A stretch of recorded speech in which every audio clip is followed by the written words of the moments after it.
দুটো ভিক্ষা দিন, দুটো ভিক্ষা দিন দিদি, দুটো ভিক্ষা দিন না, অনেক দিন ধরে কিছু খাইনি। দাঁড়ান দাদা, দিচ্ছি। ধন্যবাদ দিদি। দিদি দুটো ভিক্ষা দিন না, ওপরওয়ালার নামে দুটো ভিক্ষা দিন। আরে দাদা, আপনাকে তো আমি এক্ষুনি 100 টাকা দিলাম, তাহলে আবার ভিক্ষা করছেন কেন? আরে দিদি, এই 100 টাকায় কি আর হবে? আজকের দিনটা না আমার পেটটা ভরে যাবে, কিন্তু আমাকে কালকেটা তো জোগাড় করতে হবে। তাই তো, আমি তো এই কথাটা একবারও ভেবে দেখিনি। ওর নয় এই টাকাটা দিয়ে আজকের দিনটা চলে যাবে, কিন্তু কালকের দিনটা ও কি খাবে? আমি বরঞ্চ একটা কাজ করি, ওর সারা জীবনের খাওয়া দাওয়ার ব্যবস্থা করে দিই, তাহলে ও আর ভিক্ষা করবে না।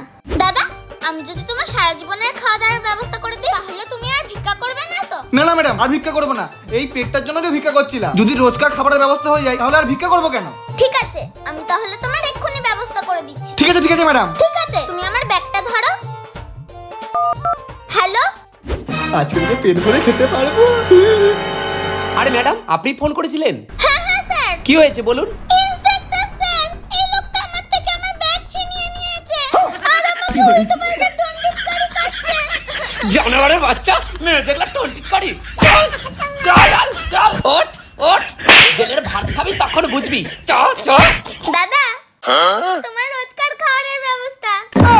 চল।